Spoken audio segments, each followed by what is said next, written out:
किसी को अभिवादन नहीं किया, किसी को नमस्ते नहीं किया, किसी को हाथ नहीं हिलाया। उन्होंने किसी बिल्कुल मुंह दर्शक को खड़े रहे, उसका भी उनका मकसद ये था जो हम लोग नहीं समझ पाए कि क्या था। तीसरी बात ये थी कि उनके कोई भी कार्यकर्ता, हमने उनसे लिस्टें मांगी कि आप अपने ये कहते हैं कि मैं हरियाणा में सबसे पुराना नेता हूँ, इस लेवल पे जाके इतनी अच्छी हरकत उन्हें नहीं करनी चाहिए। जबकि मैंने उनके पैर छुए, मैंने उनको यही कहा था कि हम लोग जो है ना गौरव और हम मिलकर राजनीति करेंगे। अंकल ये तो राजनीति में तो मैसेज देना था, उन्होंने मैसेज देना था कि हम लोग जो है अंधेर के साथ अंधेरा, और अंधेरा का मतलब क्या है, सॉन्ग तो होते हैं और ये सॉन्ग तो 3 मिनट का है, 5 उनकी मशीनें चेंज हुई हैं और हमें जो हराया गया था भीतर का हाथ के बाद भी हम लोग जीते हुए कैंडिडेट थे, हमें जो हराया गया ईवीएम। गुटबाजी की बात आपने की। नमस्कार। आज हम लोग जो हरियाणा में लोकतंत्र की हत्या हुई है, ईवीएम के जरिए जो बीजेपी ने लोकतंत्र की हत्या की है, उसके बारे में बात करेंगे। और मैं नलवा विधानसभा से कैंडिडेट अनिल मान, जो आपके मैं पूरा नलवा विधानसभा में जो घटित हुआ उसके बारे में आपके सामने आज कुछ बातें रखना चाह रहा हूँ। जो हमारी हार हुई उसके फैक्टर्स थे, काफी फैक्टर्स थे, उसमें सबसे बड़ा फैक्टर रहा ईवीएम का कारण रहा। ईवीएम के बारे में काफी कुछ चला है, बहुत सारे लोगों ने अपील भी की है कि ईवीएम जो है हैक भी कर रहे हैं और ईवीएम में चिप भी बदली जाती है। इसमें बहुत सारे ऐसे फैक्टर्स थे ईवीएम में जो चल रहा था। तो नलवा विधानसभा में जब हमारी काउंटिंग चल रही थी तो नलवा विधानसभा की काउंटिंग में हमारा जो था कि जब हमने काउंटिंग के समय जब हम लोग बैठे तो जब वो मशीनें जब ऑन हुई तो उसमें बैटरियाँ जो थी वो 99% बैटरी थी। तो पूरा दिन वो मशीन यूज़ हुई है। यूज़ होने के बाद कोई भी अगर इक्विपमेंट अगर यूज़ होता है तो अगर वो पूरा दिन यूज़ होगा तो उसमें बैटरी जो है वो लो में जाएगी और वो 60-70% बैटरी वो शो करेगा। पर जब 60 जो मशीनें थी उनमें बैटरी 99% बैटरियाँ पाई गई और उन्हीं बूथों में जो कांग्रेस पार्टी की बहुत बुरी तरीके से हार हुई है। 80% जो है, जो 90% जो है बीजेपी के वोट उसमें निकले हैं। ये सरेआम लोकतंत्र की हत्याएं हैं। और मैं आप लोगों को बताना चाह रहा हूँ कि जब ये हमारी पोलिंग हुई और पोलिंग के बाद जो स्ट्रॉन्ग रूम के बाद हमने जब अपने कुछ साथियों को जब उधर सिक्योरिटी के लिए बिठाया तो उनको जो जगह दी गई थी उस स्ट्रॉन्ग रूम के टोटली अपोजिट दी गई थी। उन्होंने बार बार जो है वहाँ सिक्योरिटी को शिकायत भी की, ये जो गाड़ी आ रही है इनकी हमें कुछ पता नहीं लग रहा। वो बार बार फ्रिक्वेंटली जो है वहाँ बड़ी बड़ी गाड़ियाँ आ रही थी, बड़ी बड़ी मशीनें उतर रही थी, तो कोई उसको नहीं पकड़ पा रहा था, ना ही कोई प्रशासन उसका सुनना चाह रहा था। जब हमारी काउंटिंग हुई तो हमने भी ऑब्जेक्शन उठाया कि हमने कहा जी 99% बैटरी है, कैसे हो सकता है, ये आप हमें बताइएगा। तो कोई भी सुनाई नहीं हुई और जबरदस्ती जो है वो काउंटिंग स्टार्ट उन्होंने रखी। हमने ऑब्जेक्शन लिख के दिया, ऑब्जेक्शन का जवाब दिया कि एल्कलाइन बैटरियाँ हैं, ये तो अपने आप ही बगैर किसी के इक्विपमेंट के भी चार्ज हो जाती है, बगैर इलेक्ट्रिसिटी ये अपने आप ही चार्ज हो जाती है। ऐसी कोई बैटरी हमने तो कभी सुना नहीं कि ऐसी भी कोई बैटरी आती है जो अपने आप ही चार्ज हो जाती है। तो ये चलता रहा और जब काउंटिंग हुई तो जब काउंटिंग के बाद जब पता लगा तो पूरे हरियाणा में ये पता लगा कि जैसे अभी उधर पानीपत में भी ये हुआ कि जो बैटरियाँ हैं 99% बैटरियाँ निकली हैं। बहुत सारे जो है ये 20 विधानसभाओं में जो है ईवीएम के जरिए जो है जो बीजेपी सरकार ने कांग्रेस पार्टी को जो हराने का काम किया है, ये सरेआम लोकतंत्र की हत्या है। और इस हत्या के खिलाफ जो है ऐसा नहीं है कि ये जो बीजेपी सोचती है कि ये कांग्रेस जो है यहीं रुकेगी। हम इसके खिलाफ आवाज उठाएंगे और पूरे हरियाणा में जो है घर घर तक जाके बताएंगे कि कैसे ये बीजेपी सत्ता में आई है और कैसे इन्होंने वो की जो है ना अपना सत्ता को जो है ईवीएम के जरिए प्राप्त किया है। दूसरा हमारे यहाँ कारण रहा भीतरघात का एक कारण। भीतरघात में फौरी तौर पे काफ़ी हमें सुनने को मिला, पर प्रूफ के बगैर मैं नहीं बात करता। मैं हमेशा प्रूफ के साथ बोलता हूँ कि हमारी प्रोफेसर संपत सिंह जी ने अपना पर्चा भरा था, निर्दलीय पर्चा भरा था।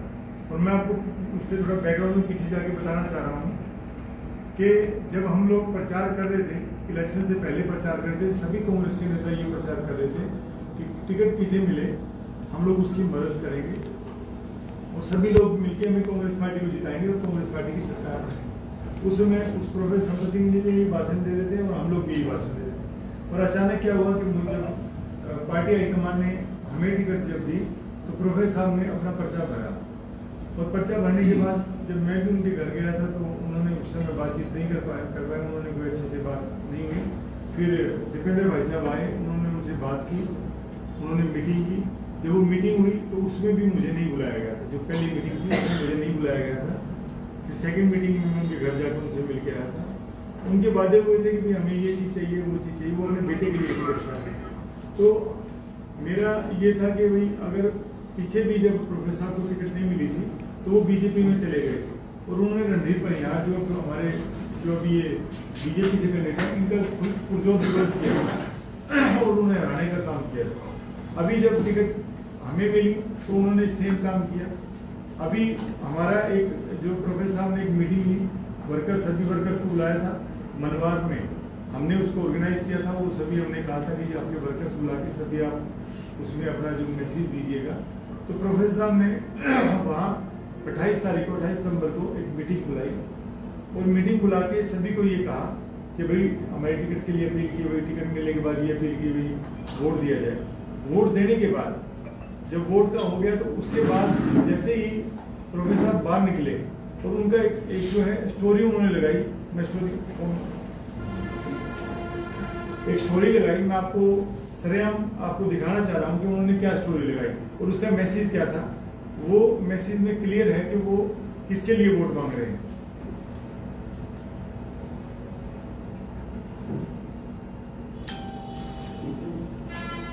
सबूत के साथ पेश कर। हाँ, मैं सबूत के साथ ही उसको कर रहा हूँ।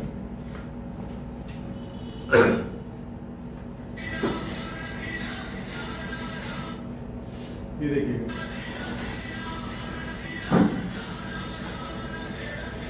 ये नाम लिया गया इसमें स्टोरी में। ये स्टोरी भी ठीक है, धीरा धीरा और रणधीरा के नाम से इन्होंने जो है ना सीधा जो है लिया गया। और ये जो फोटो है, जो प्रोफेसर साहब का जो फोटो है, ये वहां से मनवार से बाहर निकलने का ही फोटो है और ये स्टोरी उसी समय लगा दी गई थी, धीरा धीरा और रणधीरा। इसका हमें समझ में नहीं आया। दूसरा ये भी रहा कि हमने एक रोड शो निकाला था इलेक्शन से 2 दिन पहले, हमने एक रोड शो निकाला था। मैंने प्रोफेसर साहब से रिक्वेस्ट की थी कि आप लोग भी आइए, क्योंकि ऊपर से मैसेज था। मैंने गौरव जी हमारे भाई उनको भी साथ दिया था।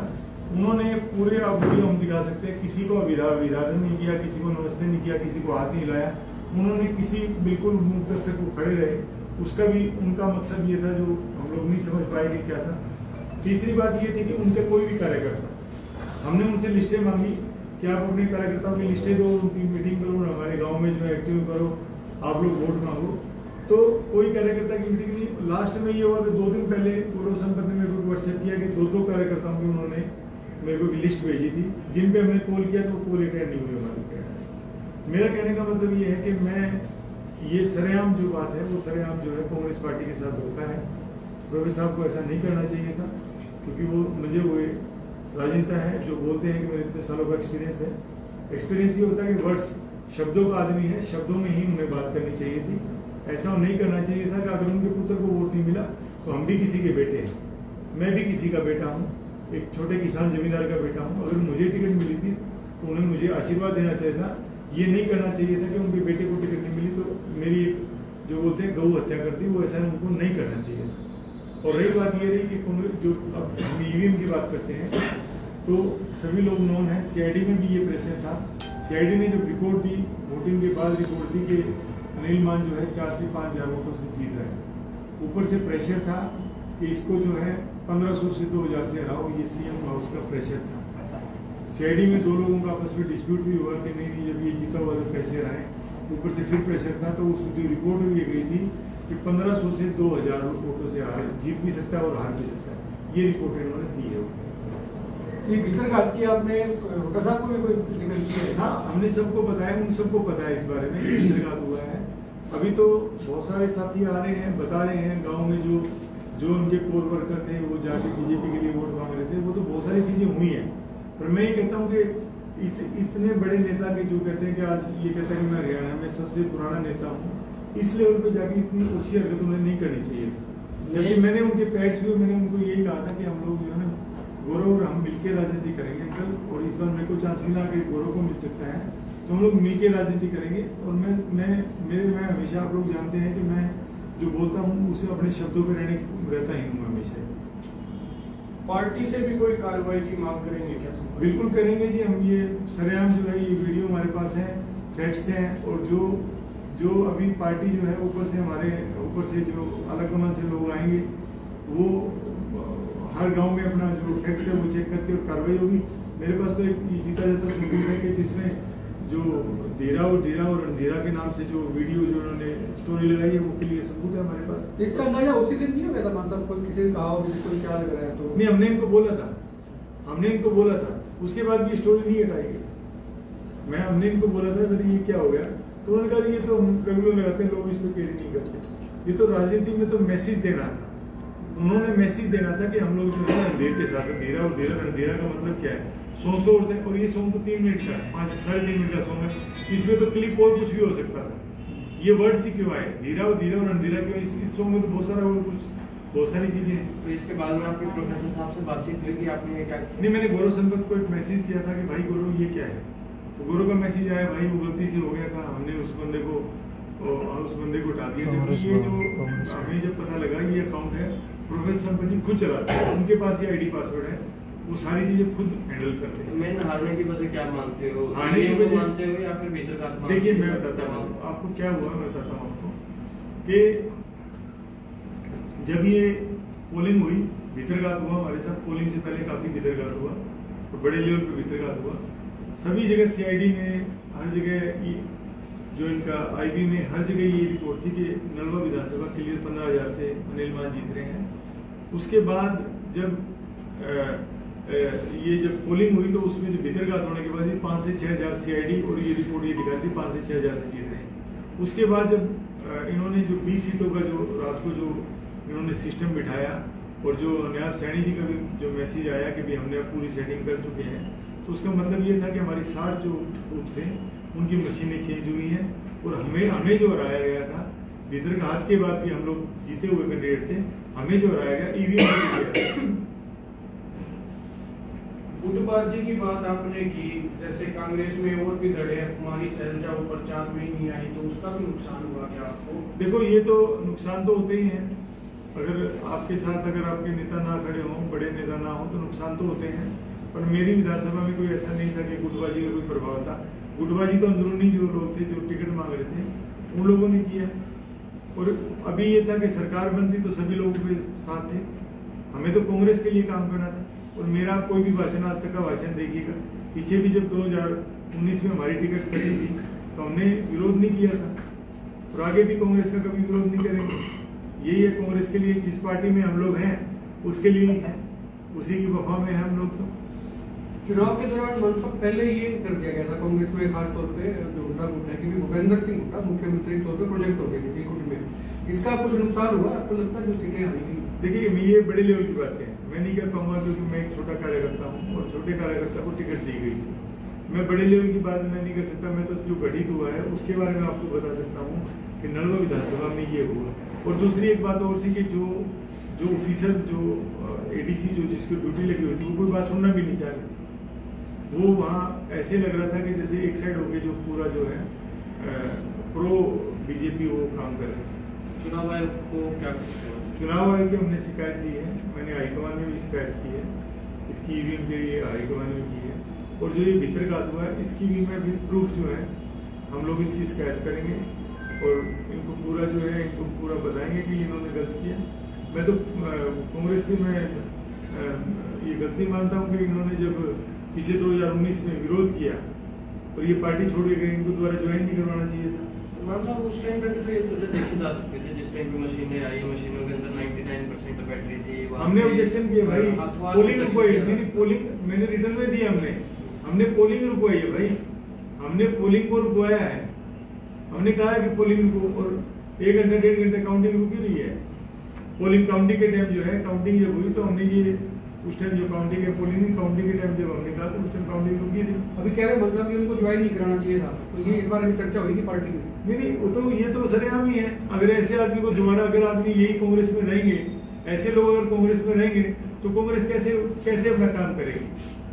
क्या साधारण कार्यकर्ता का, मैं तो एक आप लोगों से आधार मानक पूछना चाह रहा हूँ कि क्या मंत्री का बेटा ही एमएलए मंत्री बनेगा? साधारण कार्यकर्ता को अधिकार नहीं है।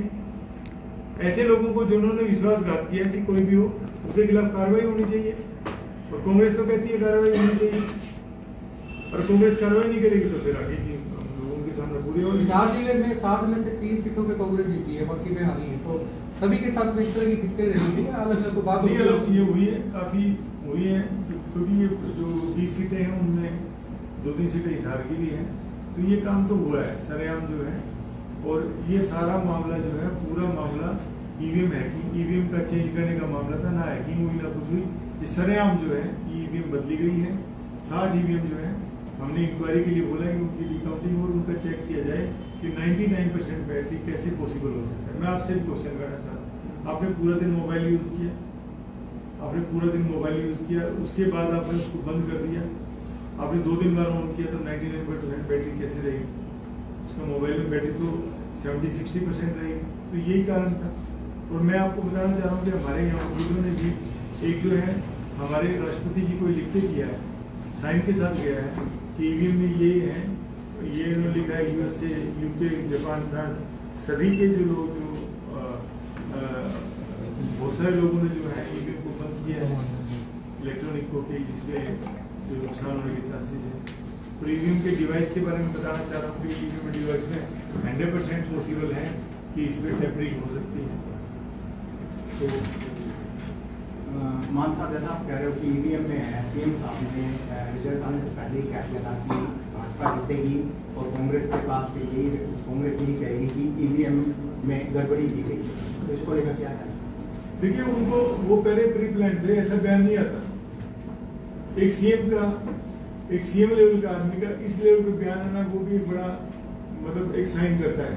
और ये तो सरेआम है, आप ये 99% बैटरी कैसे हो सकती है? आप मेरे को मैं तो जो आप मीडिया पे मीडिया से क्वेश्चन करना चाह रहा हूँ कि जब आपने फुल डे आपने बैटरी यूज कर ली, फुल डे आपने मोबाइल यूज कर दिया, इंस्ट्रूमेंट यूज कर दिया। मान साहब, एक सवाल मेरा ये है, जिस टाइम पे ईवीएम आई, आपको पता चला इसकी 99% बैटरी है, तो आपने उसका कोई एविडेंस लिया है कि भाई इस मशीन की 99% बैटरी है, मेरे को लिखित के अंदर?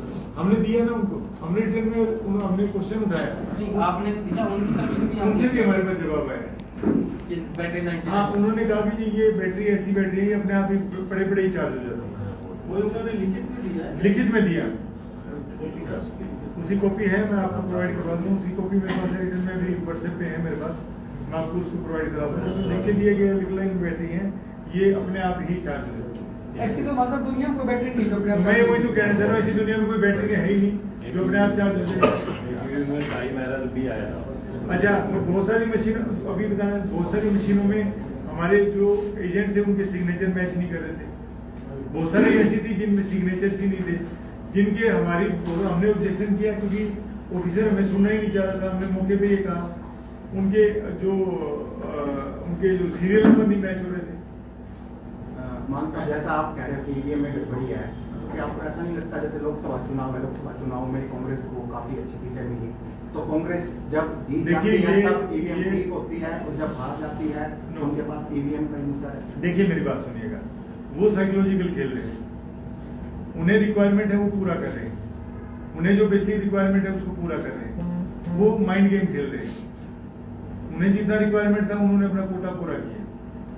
वो माइंड गेम, बीजेपी जो है ये पूरा जो ईवीएम का मामला है पूरा माइंड गेम खेल रहे हैं। वो एक स्टेट में जिताएंगे, दूसरे में हराएंगे, वो पूरा उनका माइंड गेम है। उन्हें जहाँ लॉस है वहां उनको हराएंगे।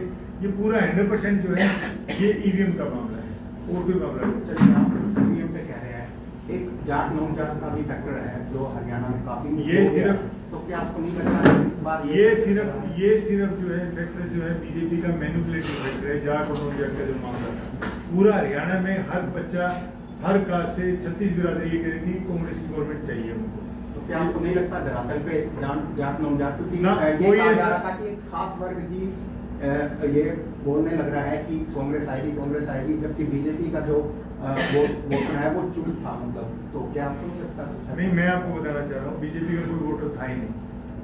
मैं जो आपको बात बता रहे हैं, हम लोग जो बता रहे हैं, 36 बिरादरी ये कह रही थी कि कांग्रेस की गवर्नमेंट, क्योंकि 10 साल को जो राज देखा था उसमें सभी लोग परेशान थे। हर वर्ग परेशान था, किसान परेशान था, मजदूर परेशान था, कर्मचारी परेशान था। और मैं आपको बताना चाह रहा हूँ, हम कर्मचारियों में वोट जो है हमारे 90% हमारे वोट आने चाहिए थे। जबकि कर्मचारी की जो काउंटिंग जब हुई तो उसमें बराबर थे हम लोग। ये तो सारा मैनिपुलेशन है भाई।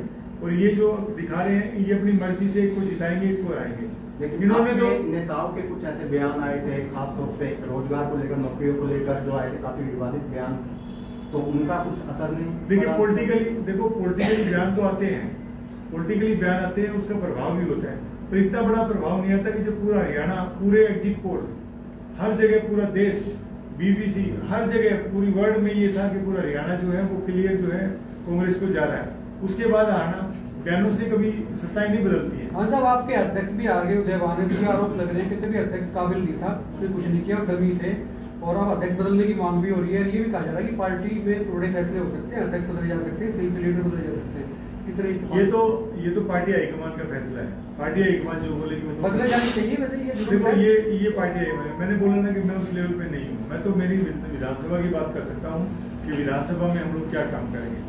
अध्यक्ष जी को बदलना और CLP का ये तो मामला हाई लेवल का मामला है, वो करेंगे। मैं तो जो यहाँ घटित हुआ और जो हमें सामने जो दिख रहा है, मैं तो उनकी बात कर सकता हूँ। कांग्रेस ने दिल्ली से विधानसभा मंडी को चुनाव आयोग को लेकर कंप्लेंट दी, जिसमें नवा विधानसभा दिया था। उम्मीद क्या करते सर?